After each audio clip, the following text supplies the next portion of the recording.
Welcome back to Inspire Great Health. I'm your host, Bridget Wilson, and I have with me once again, Amy Speaker. Thank you for joining me again so soon. Happy to be here. Yeah, happy to have you here.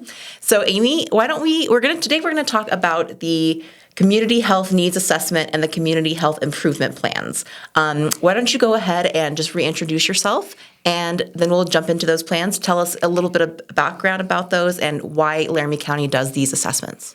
Well, geez, just load all the questions I know, there. right at the beginning. Let's see. So first, I'm Amy Speaker. I'm the Director of Community Health here at CRMC, which means that I get to think about prevention efforts in our community and within the hospital and how we can keep people healthy and well. So I love the work that I get to do, and the Community Health Needs Assessment and the Community Health Improvement Plan, which I might accidentally call CHIP throughout here.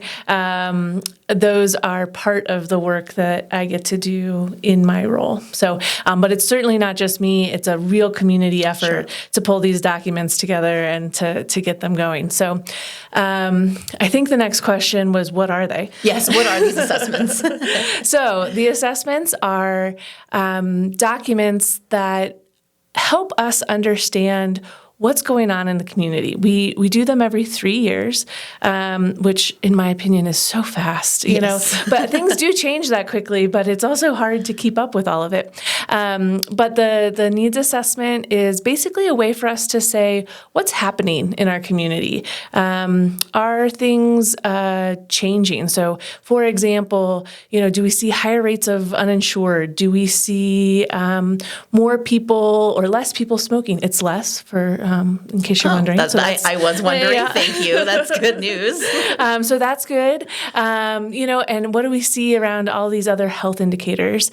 And so for us, it's a way, I mean, we looked at over 300 indicators. So all kind of quantitative numbers, data, what's happening with the health of people in Laramie County. And then, you know, we do all this work to understand what's happening, but it's you know, it's insufficient to just say what's happening. You have to then say, well, what are we going to do about it, and what are the concerns, and how do we address those concerns? So the CHIP, the Community Health Improvement Plan, really allows us to say, okay, these are the priorities. What can we as a community do about it? So that's kind of the underlying documents, what each contains. And now you talked about in this report about social determinants. Mm-hmm. What are social determinants? And how do they pertain to these reports? Of course. So social determinants or social drivers, people are calling them different things at this point.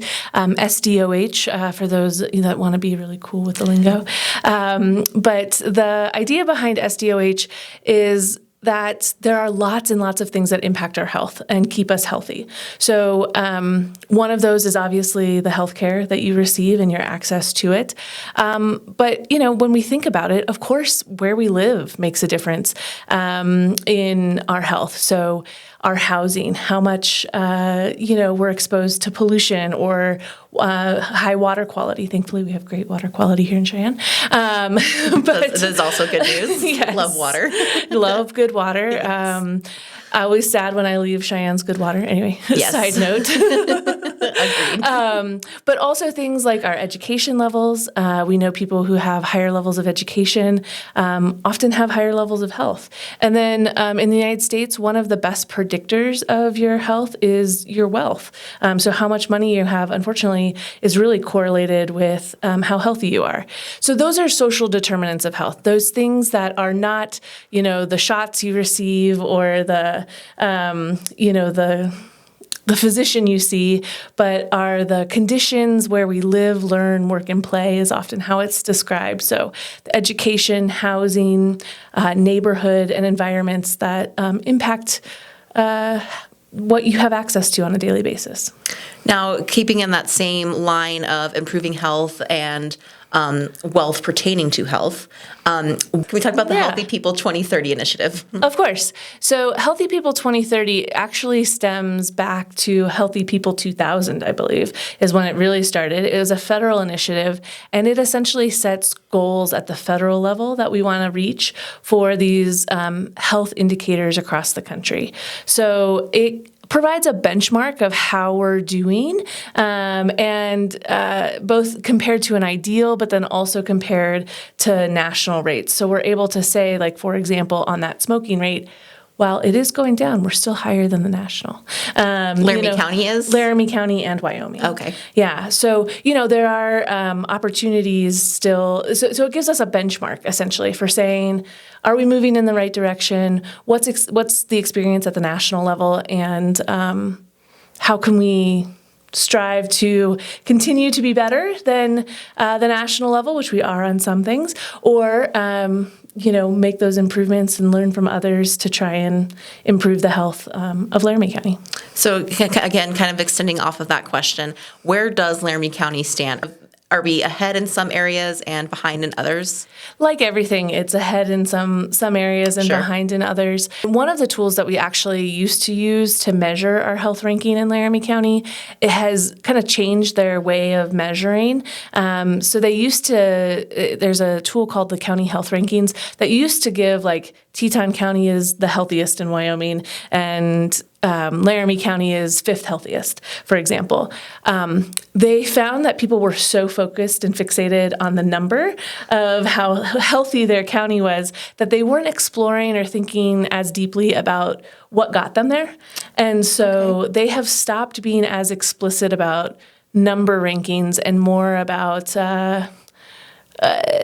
Areas to improve? Areas to improve and where we're doing well. So they still give, like, an estimate, but just not a number. So I would say that Laramie County tends to be in about the top third of counties in Wyoming for health. And I think that's pretty good, especially since we're one of the biggest the biggest county here in Wyoming. So again, we see. I keep coming back to smoking, but smoking rates, for example, again, have been declining. And Laramie County actually has better smoking rates, lower smoking rates than many counties in Wyoming, even though we're higher than the national. So again, like, it really just does, it matters who you're comparing to. Okay, very good. Yeah, and so I would say that some other things that Laramie County and Wyoming are struggling with, I think not surprising to most people in our community, is some of the mental health challenges that we face. Wyoming consistently oscillates between probably the top state to the 1 through 5 generally in terms of our suicide fatality rate, and that number is pretty consistent with the number in Laramie County. Sometimes we're a little lower than the state rate, sometimes a little bit higher, but pretty consistent. So doing work in that area is really important. We do decently well on air and water quality, as we were mentioning before. Yes. So those are some of the things that we'll see there. And generally we have decent economic resources here in Laramie County. We see that we're above the national rates generally for household income, and we do better on things like children in poverty. So there are some things to celebrate. Absolutely. I feel very blessed to live here in Laramie County, and there's always, like with everything, there's always ways to improve, but I feel like we have a pretty good foundation here in this county. Certainly. So with these reports, where do we go from here? What can we as individuals do to help improve our county and our county's health? Yeah. So through this needs assessment process, we identified 3 major priorities. 1 is ensuring access to care. 2 is increasing housing affordability. I think that's been on a lot of people's minds. Yes. And then the 3rd is a new initiative this year, really around how do we address social isolation, which I think of as kind of the precursor to some of the mental health challenges that we face in our communities. And so that social isolation component is about how we can connect people to each other and to resources in our community. And I think that's one where individuals can play a huge role. So one, knowing about who might be vulnerable to some social isolation, so those older adults in your life, Sure. or maybe those teenagers in your life, and making sure that they feel connected to each other. Specifically, when talking about kids, we know that one of the best ways to protect them from negative outcomes related to health is if they have a trusted adult in their life. And that trusted adult, obviously it's good to have a trusted parent, but in addition to a parent, having another trusted adult is really important. So if you have it in you to go over to Big Brothers Big Sisters and volunteer and show up in that way, or even just reaching out to your neighbor and making sure that they're doing well. But one of the things that we talk a lot about with these social determinants of health is that they aren't necessarily individual issues, right? It's not, it's about our environment. And so it's not something that I always can address on my own. Right. And so that's where it really takes collective effort from our community. And it's one of the things I'm most proud of with these documents is that it really did take a community effort. I mean, I'm going to forget people by naming them, but, HealthWorks is at the table. We've got United Way. We've got Habitat for Humanity. We have our partners over at COMIA and City County Health. I mean, this is really a collaborative effort. One of the things I always say about these social determinants of health is that there's no one right answer, and then there's no one organization that can do it by themselves. And so that's really a key focus for us is how do we coordinate the efforts of all of these different organizations who are doing good in our community so that we can address these underlying currents. Well, it takes a village. It certainly does. It's never just one of us. Yes. Well, I love that. I love that so many organizations came together for these needs assessments and that we're just looking to constantly improve Laramie County and the health of our citizens. Yeah. Is there anything else that I've left out? Is there anything else you would like to touch on? If you want to see the full documents and some of the data that's included, you can go to our website. I'm under the Population Health Division of our CRMC website. So if you type in Cheyenne, Laramie County, if you type in Cheyenne Regional or Laramie County Needs Assessment, it should direct you to our page. Additionally, we have a group of folks that come together who are addressing this work through an organization called the Laramie County Community Partnership.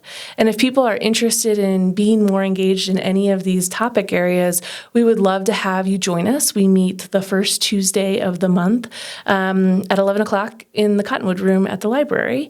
And you can find out more information about that group at LaramieCountyHealthMatters.org. Perfect. All right. Well, thank you so much for joining me today, Amy. It's always a pleasure having you in the studio. Thank you so much. Yes, of course. And thank you for tuning in, and be sure to tune in again next time.